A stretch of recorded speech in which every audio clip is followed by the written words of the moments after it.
Terima kasih. Assalamualaikum warahmatullahi wabarakatuh. Para narasumber dan peserta yang masih bertahan di eh, tengah malam ini, saya hanya mau warning karena sudah larut supaya bermanfaat. Kalau terlalu lama nanti jadi tidak bermanfaat. Yang pertama bahwa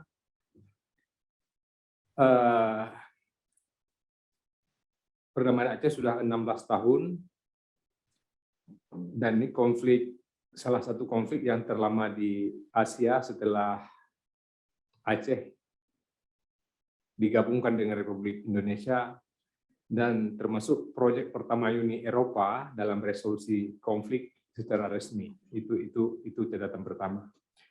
Kemudian secara historis, secara kesejarahan, pengalaman masyarakat di Aceh berkonflik dengan keturunannya dari berbagai suku sejak kerajaan Islam Perla memang juga sudah banyak konflik.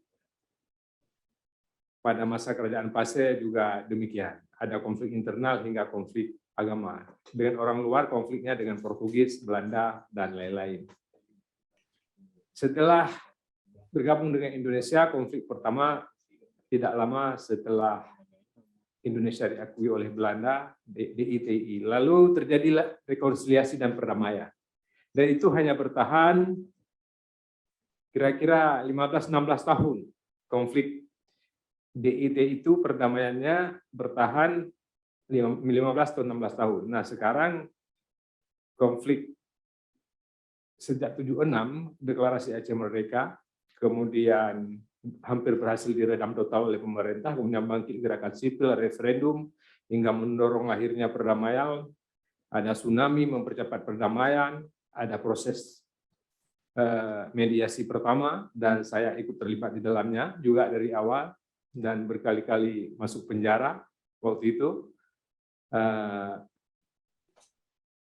Artinya saya termasuk bahagian dari lapangan yang mengenal langsung, dan bahkan hingga sekarang saya juga masih berkomunikasi langsung baik kawan-kawan di dalam maupun yang di luar negeri. Jadi saya dapat menerjemahkan kira-kira apa yang terjadi ke depan secara logika. Nah, sekarang posisi perdamaian 16 tahun. Dalam konstruksi isi perdamaian MOU Helsinki itu ada kepentingan pemerintah secara mutlak, ada yang berbagi, ada yang karakter khas Aceh.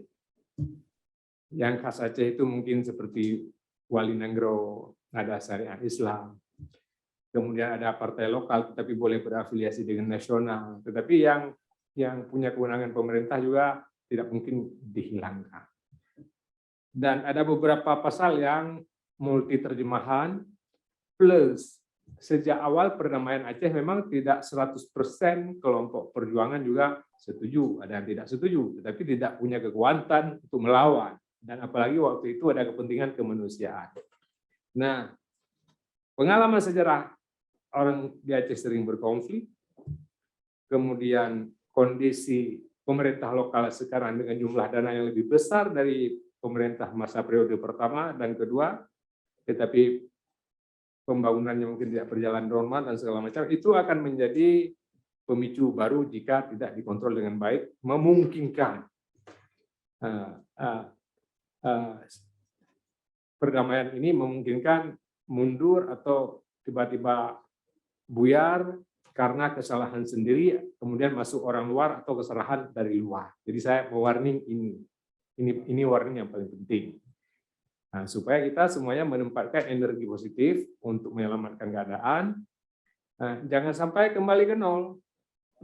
Nanti alasan berjuang lagi kembali ke nol, ujung menyerah lagi, nanti berjuang lagi, menyerah lagi, dan begitu terus-menerus siklusnya.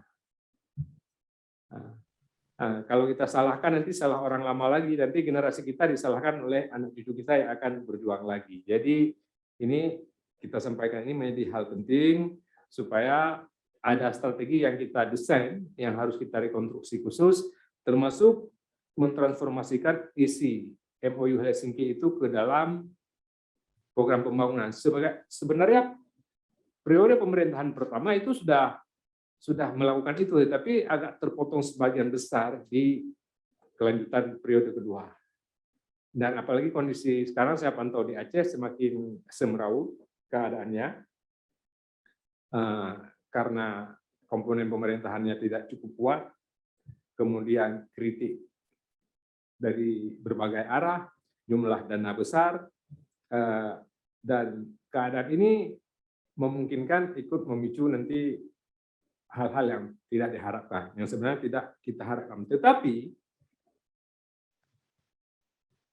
orang mencintai damai, kadang-kadang orang juga menginginkan masuk kembali di dalam konflik. Jadi konflik dan damai adalah sama-sama bisa dieksploitasi oleh semua pihak.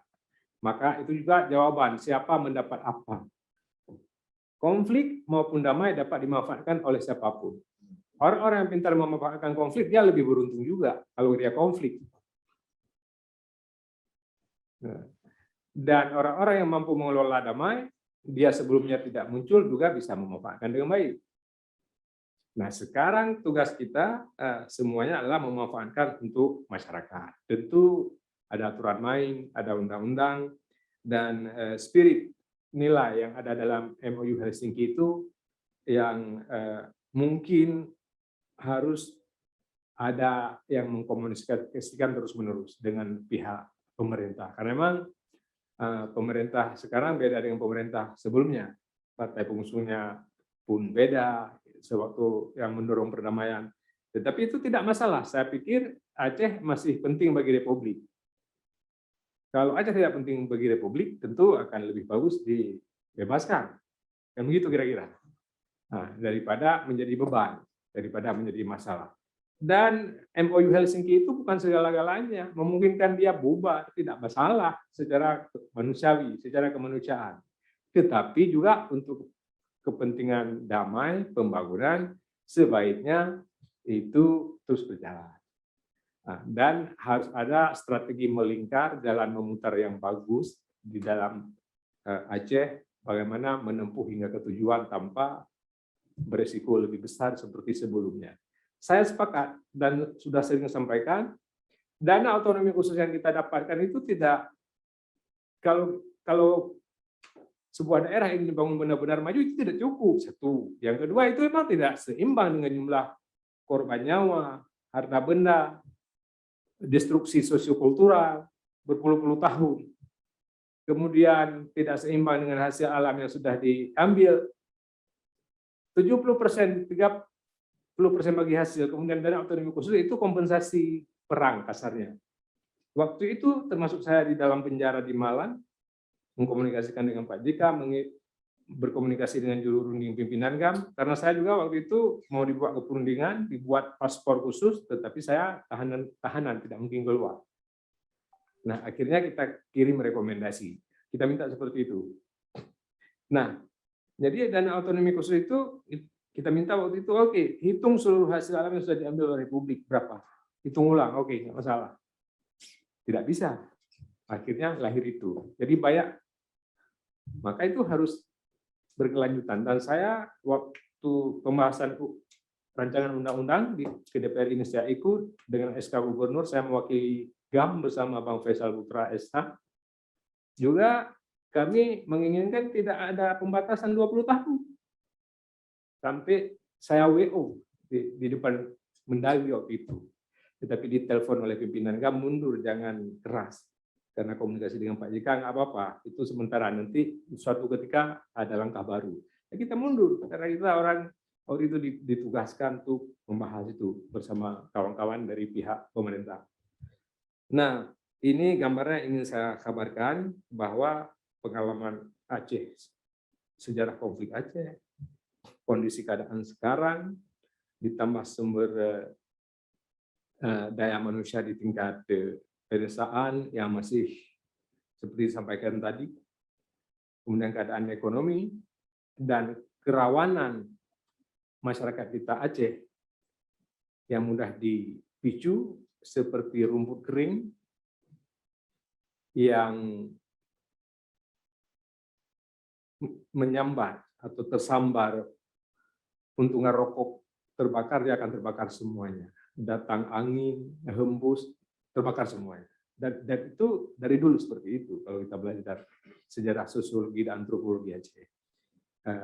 Kenapa mudah berkonflik? Nah, maka itu saya pikir harus ada pemikiran yang sehat. Tetapi resiko juga harus kita sampaikan, seperti yang saya sampaikan ini. Jadi jangan kita bermimpi bahwa MOU Helsinki ini harus abadi, tidak mesti. Karena kondisi masyarakat tidak seperti itu. Dan memang sejak awal penciptaan manusia kan memang salah satunya memang berkonflik, juga berdamai. Jadi saya ingin sampaikan realitas itu, supaya masyarakat dapat memahami suatu perdamaian dengan filosofis.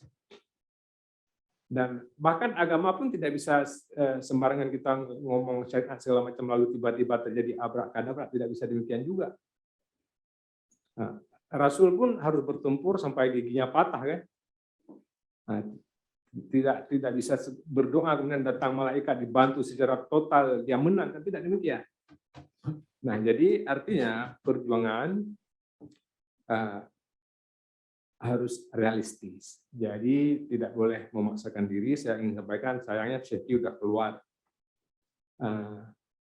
bahwa perdamaian harus bertahan sebagai prasyarat pembangunan. Tetapi kalau kita ingin kembali ke jurang, saya mengingatkan sambungan ayat di belakangnya saya tidak sebutkan pada surah Al-Imran, wazkuru nikmatallaha alaikum iz kuntum a'da. Ingatlah nikmat Allah yang diberikan kepada kalian ketika kalian bermusuhan, a'da. Fa'allafa baina qulubikum. Lalu Tuhan datang melembutkan, melunakkan hati kalian. Fa'asbahtum bi ni'matihi ikhwana. Lalu kalian menjadi orang-orang yang bersaudara. Nah, jadi itu. Ketika sudah damai, jangan minta berperang. Ketika sudah capek berperang, pasti cari mediator, walaupun orang bukan muslim. Itu intinya. Kadzalika yubayyinullahu lakum ayatihi la'allakum tahtadun. Demikianlah Tuhan memberikan contoh agar kalian mendapat petunjuk, menjadi direction, menjadi arahan kehidupan. Kapan harus melawan, kapan harus bertempur, kapan harus berdamai. Nah, itu saya pikir jalan menuju kesuksesan. Dan kunci terakhir, masyarakat kita di Aceh harus merubah masa lalu itu bukan lagi sejarah, tetapi the future is history. Masa depan adalah sejarah. Wal tanzur nafsun ma qaddamat liha. Masa lalu itu cermin untuk menciptakan masa depan sebagai sejarah. Nah, itu baru benar. Kalau tidak kita akan romantis. Akan romantis tanpa bisa melakukan sesuatu yang realistis di masa kini dan masa yang akan datang. Demikian, mudah-mudahan ada manfaatnya. Wassalamualaikum warahmatullahi wabarakatuh.